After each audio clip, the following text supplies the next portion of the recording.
Sri Krishna, Sri Krishna, Sri Krishna, Sri Krishna.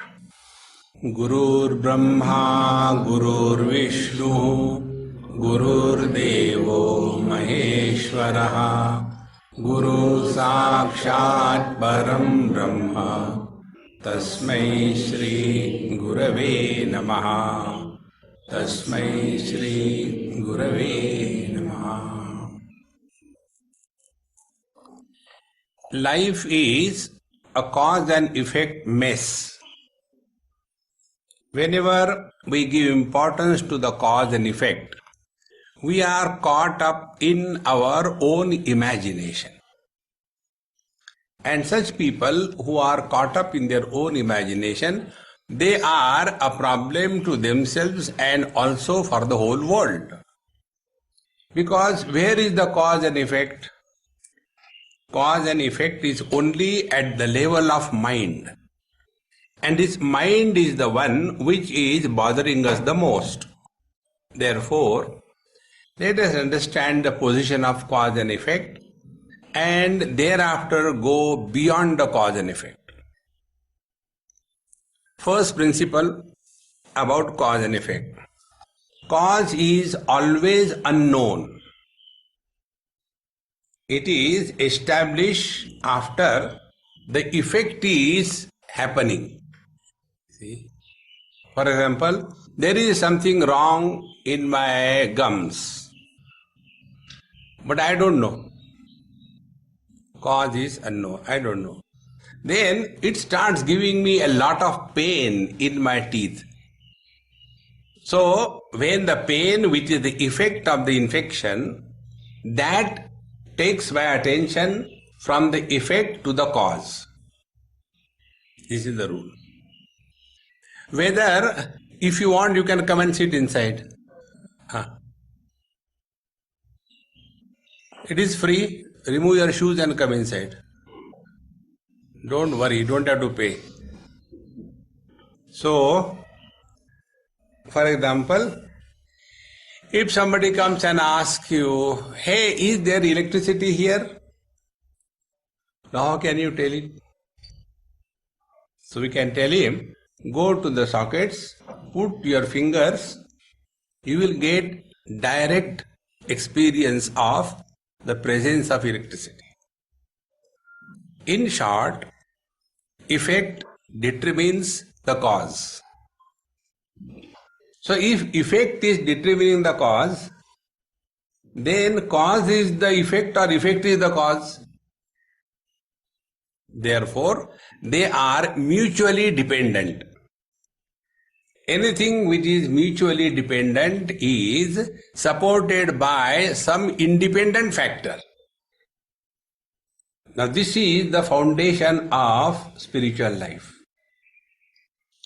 Most of us are lost only in cause and effect. But why did you do like that? Why? Because the sky is too high. See, if you remember, because most of you are addicted to my talks, so if you remember, right in the beginning, maybe about 30 years before or before that, I have made two things very clear. If you want to be happy, drop two words from your vocabulary. One word is why and the second word is how. On this again we will ask a question, but why? And then the second thing is how to drop. So if you look within your life, what is our life? We are whiling our life by howling at the life. Why, and how. This is how the cause and effect entangle us in our own so-called intelligence. See, friends. Now we go to the second step. The cause is unmanifest and the effect is manifest. Electricity is unmanifest in these bulbs. And when we switch on, it is manifest. So, The cause is recognized after it is manifested. So the cause is unmanifest, the effect is manifest. Now, third step. Cause is subtle and effect is gross. Light can be seen by the eyes, but the electricity cannot be seen by the eyes. Therefore, cause is subtle, effect is gross. Now keep these three principles in mind and let us now start contemplation. The first thing, meditation is never done. Don't do meditation. Those who do meditation, they suffer silently, publicly, and when all of them suffer, then they don't say also, we are suffering. See?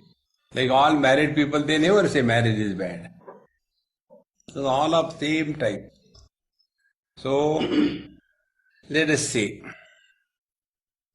Can the colors and forms that we are seeing be established without the vision? If there is no vision, colors and forms cannot be established. If there are no colors and forms, can you establish the vision? You cannot.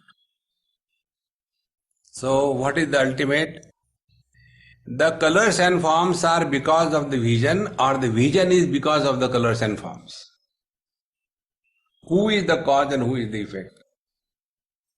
So the rule is cause and effect is mithya.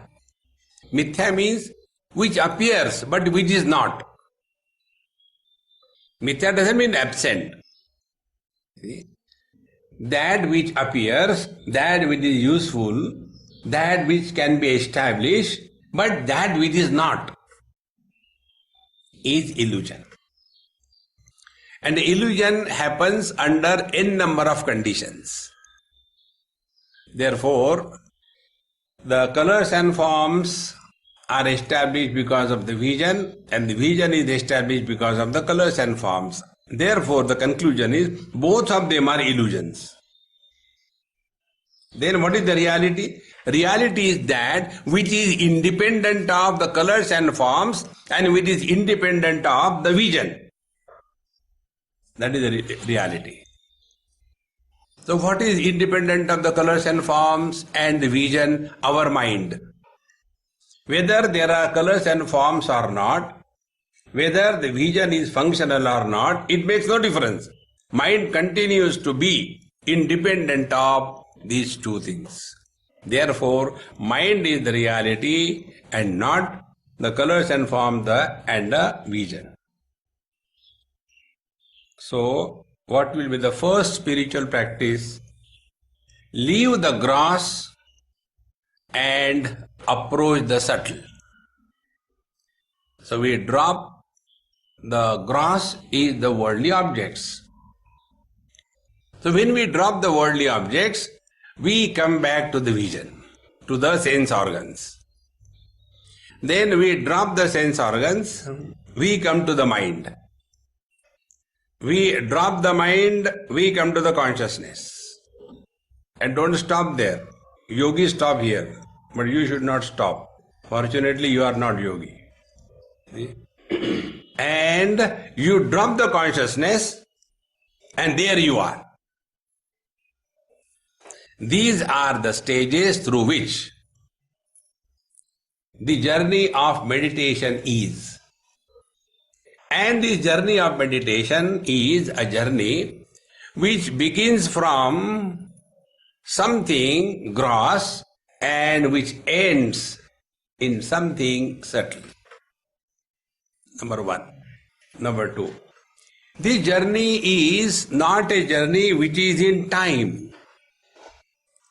It is not a journey in space. It is not a journey where you reach anywhere. It is not a journey which begins. It is not a journey where you gain anything. It is not a journey where you lose anything. And yet it is a journey. See the fun. Therefore, when absolute reality is grossified, it is called as consciousness. When consciousness is grossified, it is called as mind. When mind is grossified, it is called as sense organs. When sense organs are grossified, they are called as the worldly objects. So it is a process of grossification. So what should be the spiritual practice? Leave the gross and go to the subtle. So the grossest is the worldly objects. Shabda, Sparsha, Rupa, Rasa, Gandha. We drop them, we come to the sense organs. We drop the sense organs, we come to the mind. We drop the mind, we come to the consciousness. We drop the consciousness and we come to a point which cannot be dropped. Aheyam, anupadeyam. That which cannot be rejected. That is our essential nature. This journey must be clear before we sit. Otherwise, the road map is not there and we keep on driving in the unknown areas and waste our time. See? In the world, you get somebody to ask where to go, how to go. Once we were in Kerala. In Kerala, people are a little more intelligent than required because there is 100% illiteracy and 100% unemployment. There is 100% literacy and there is 100% no wealth production. See, because more than required, they are intelligent. So we were going somewhere and we didn't know a particular place. So there was a school girl going with a bag. So I stopped. I said, hey, I had to go to such and such place. Can you tell? Do you know? Yes, yes, yes. Can I get in? I said, get in. Got in the car. Take left, take right, take left, take right. She went. Stop here. She got down. This is my house. Now you go to the same place where from you started. Ask somebody. When you have no knowledge about the destination, people will take you for a ride. Meditation, you will see some light. So destination is light and you keep on sitting. Light aa gaya, gaya. That is not the destination to see the light. Lights will come and go, but you are still there, unfortunately. See, friends. Similarly, don't keep the destination as, when I was sitting, I heard tabla. And then you come to know your child was playing. Oh. That is not the destination of your meditation. See? Therefore, this is the road map and we have to follow it. And for that purpose, we have to think and understand. So there are two aspects in meditation. One aspect is assertion of what we are and rejection of what we are not. Two things.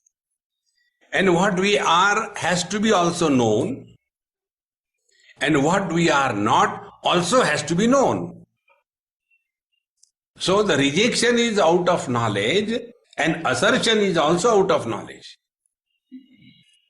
If you reject something in ignorance, you will reject Paramatma directly. Therefore, these two aspects, one is called as Vyatireka, rejection, second is called as Anvaya, presence. So in us, these are the two aspects. One that is presence and other that can be rejected.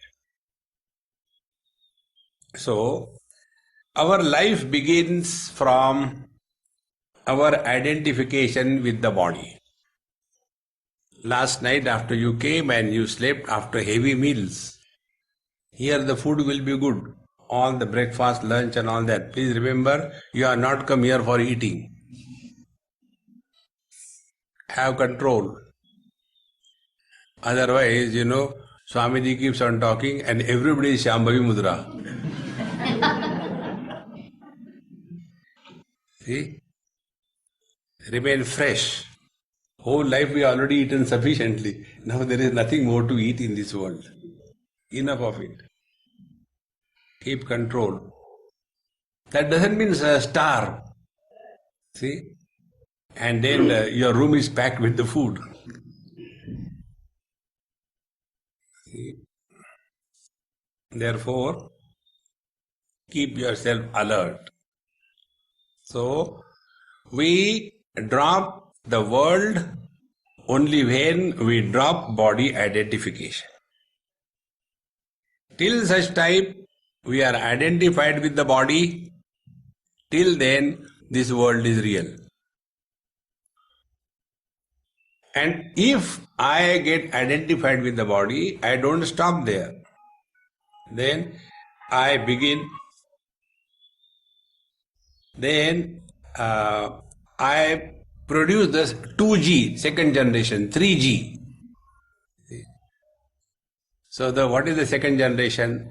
First generation is I am body, and the second generation is I am mother, father, brother, sister, husband, wife, in-law, outlaw. This is the second generation. And who is miserable? These fellows. And they are not. Where the wife goes in the deep sleep. Yad gatva nanivartante tad dama paramam mama. Goes nowhere. Because she is not. Think, friends. Unless we accept and understand this principle in letter and spirit, all the spiritual practice is null and void. No meaning. Make it very clear. I am telling you in curt language so that it may click. If we keep identified with the body and imagine that I want to do meditation, we are cheating ourselves. See? So, what should be meditation therefore? Meditation is freedom from the identification with the body, because after the body identification happens, then somebody is born, and that somebody cannot keep his mind shut. Keep on, goes on and on. Therefore, today we will try to see, is there any possibility of freedom from body identification? And there is a possibility. But this possibility can be valid only if we are living 24/7 holistic life. So first of all theoretical, then practical.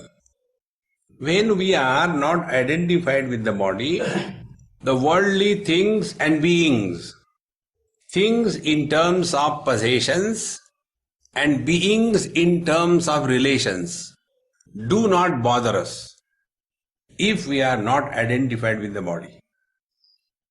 Possessions and relations, two things. So what should be our spiritual practice 24/7? Get freedom from possessions and relations. Like, suppose we all have come, I am using the word suppose. Suppose we all have come here for spiritual practice. Therefore, suppose 80% of us have come for Kathmandu. Kathmandu means lagao khat or so jao. Who wants Tattva Chintan? So, worldly things and beings, possessions and relation will not be an issue for next 5-6 days. Number one. Then you will see the difference.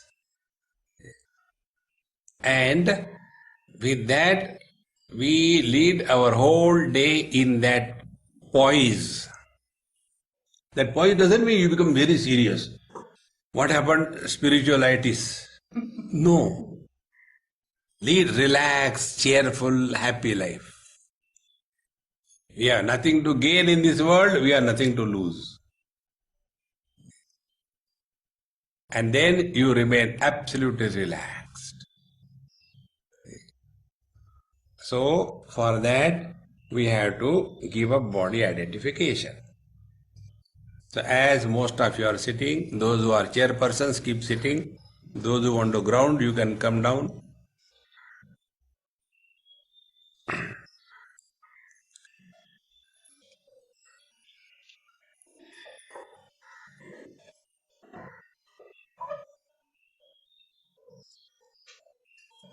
Close your eyes.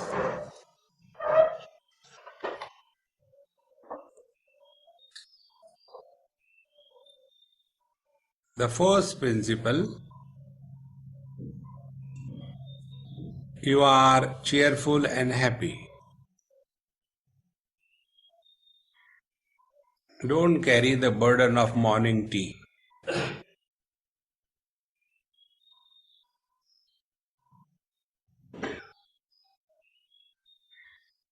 Second thing,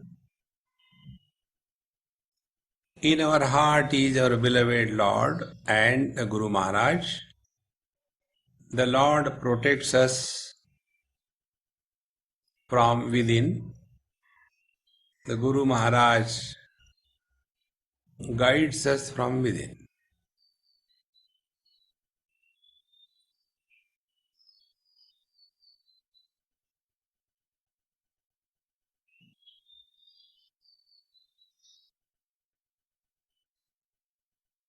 Third adjustment,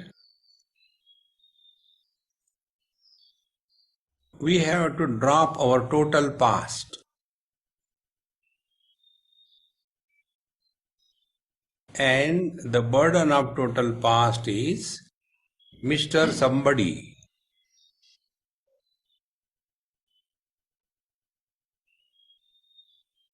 So drop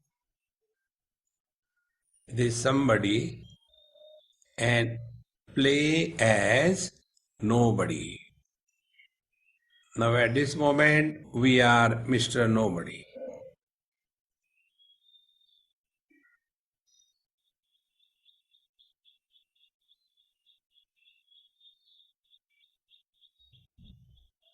Next adjustment,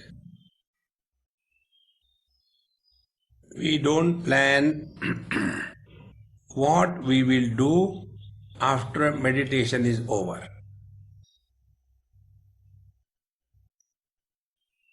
By that we block the future.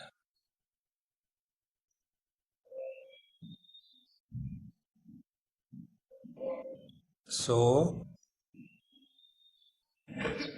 there is no past, there is no future, there is only present. Present is nearest to the presence. Past and future are far away from the presence. So we drop the past and future. Now we are in the present.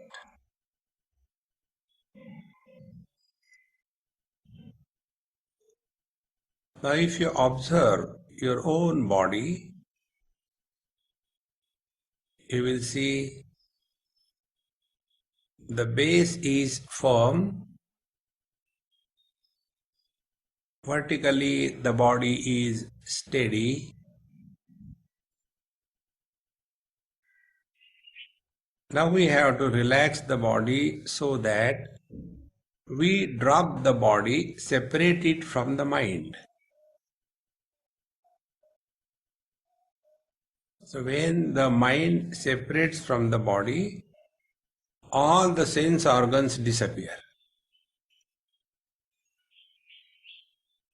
Like in dream or deep sleep. Because the mind is not identified with the body, and not leaking out from the sense organs. There is no vision, hearing, etc. Therefore,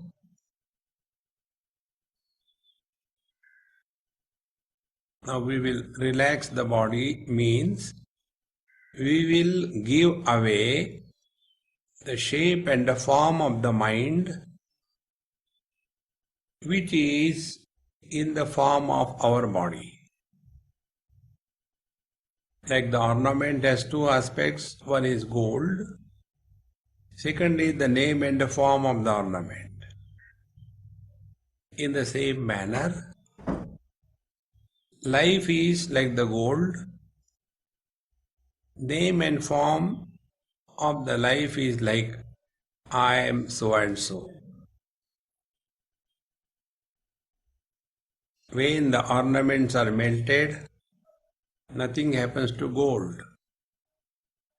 Names and forms disappear. Similarly, when we drop the body identification, nothing happens to the life that we are.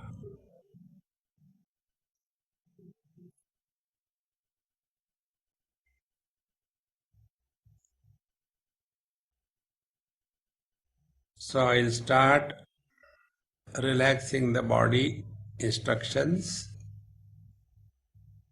from the top to the toe, and it will happen. You don't worry how to do that.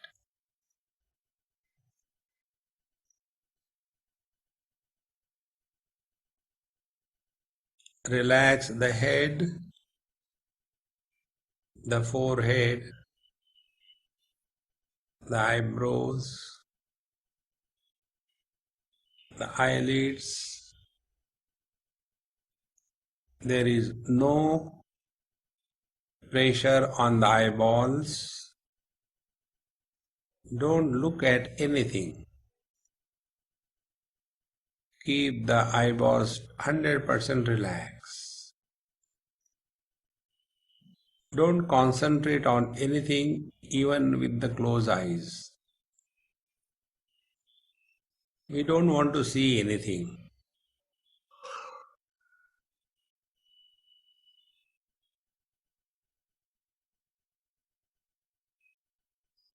Relax the nose, the lips, chin, the face.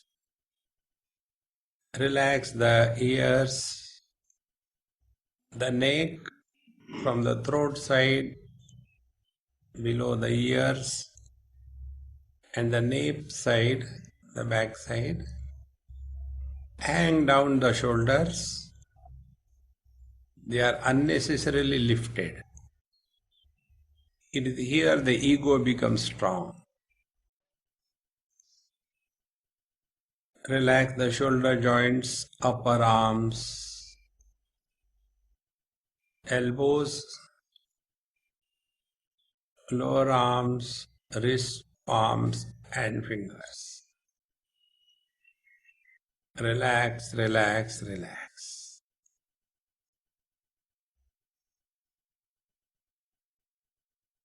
Now you can see that our body is divided in two parts, relax and not yet relax. In the relaxed area, there is hardly any muscle tone, there is no tension. The weight of our own hands has increased in our lap. If you are touching the index fingers and the thumbs, they are pressing hard because the mind has dropped this shape and the form.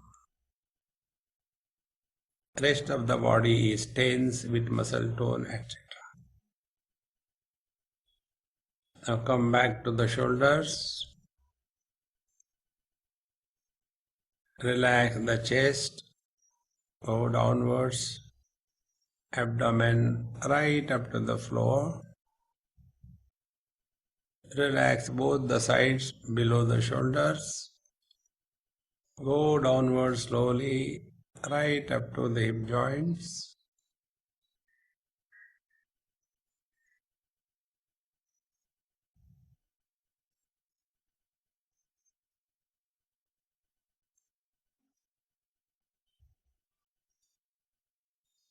Go to the back side. From the neck downwards, go slowly along the spine and the total back, right up to the pin bones. Relax, relax, relax. Now another set of observations. The weight of our body has increased on the base.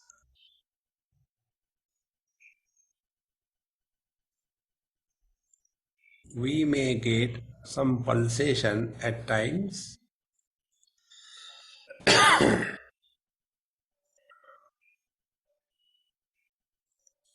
Because the upper part is now dropped from the mind. Now relax the hips, the hip joints, thighs, knees, calf muscles, ankles, heels, and toes. Now we have dropped the body shape and form from the mind, and the mind is separate from the body like the space is separate from the body. And the space doesn't have any particular shape, so also the mind doesn't have any particular shape. Now the individual mind has disappeared and total one mind alone is.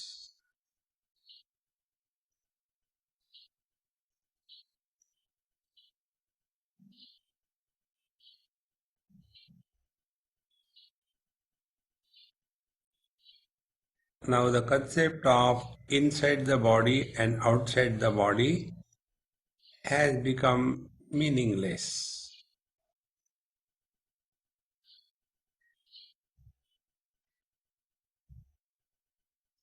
Our experience is like the space. Being nobody, no relations. Being no body, no possessions.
Your breathing rate is very slow and very shallow.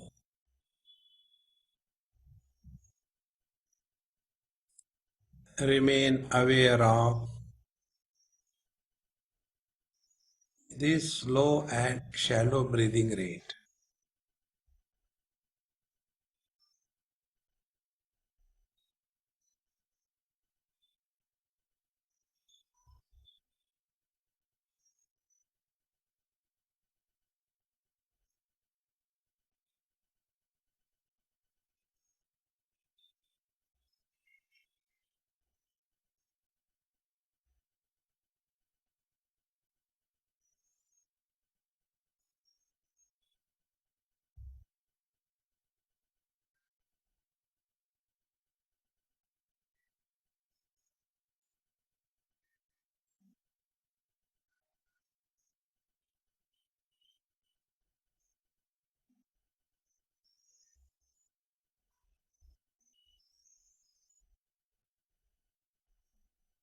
if your breathing increases in depth, if it becomes deep breathing, then you are sleeping.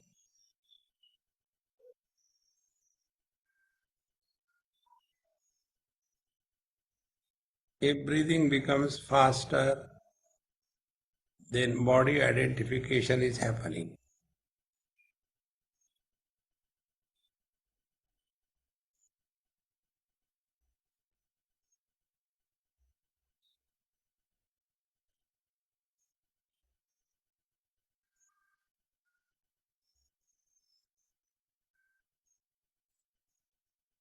Body identification is the cause and samsara is the effect.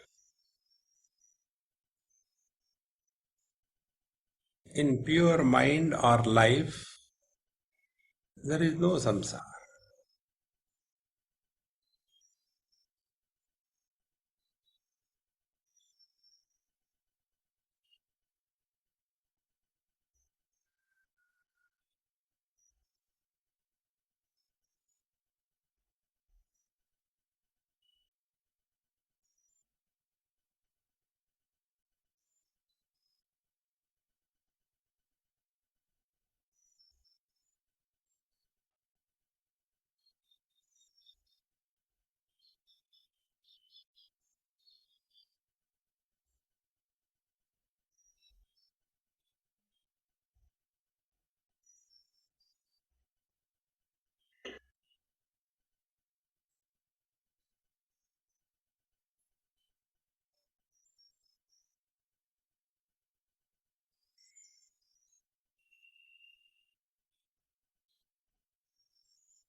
Do not react to the mind. Do not fight with the mind. Remain indifferent.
Thoughts come out of sheer habit to someone, somebody.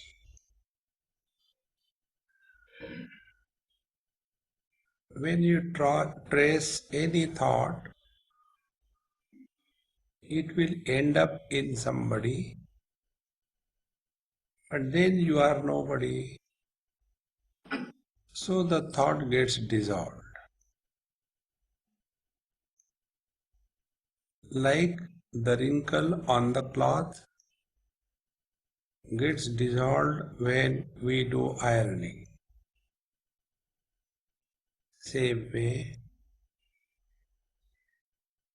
in meditation, thoughts born out of somebody or something, they dissolve and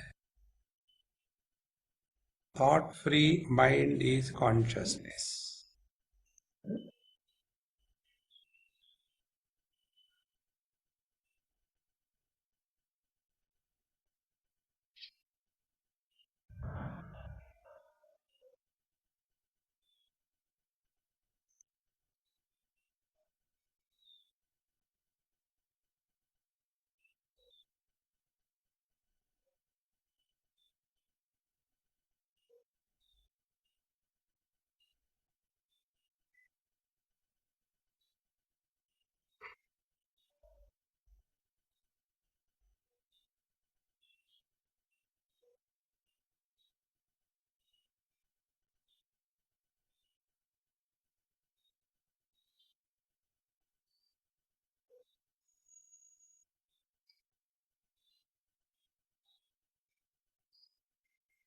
Don't have the wrong notion that if we can sit for 3, 4, 5 hours, it is great. No, it is not great.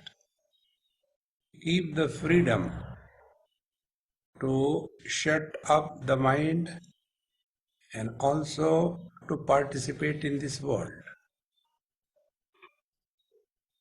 Then in due course we come to know, although we participate in this world, yet we don't belong to this world.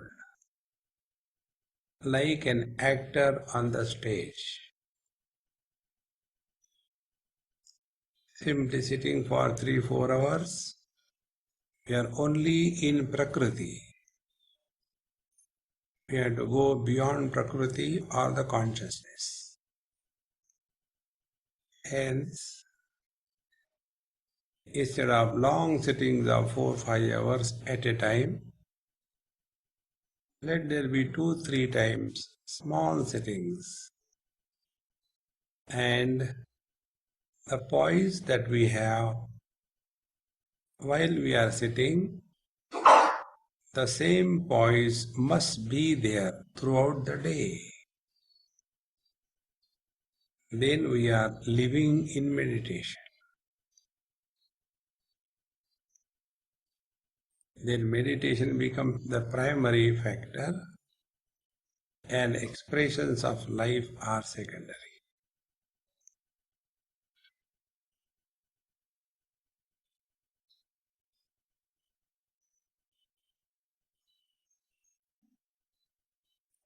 Take a deep breath. Slowly open your fingers and toes which are tied down.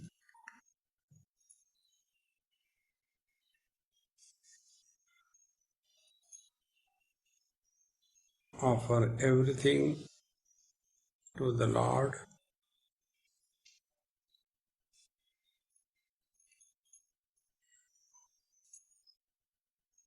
Don't make any memory of this experience.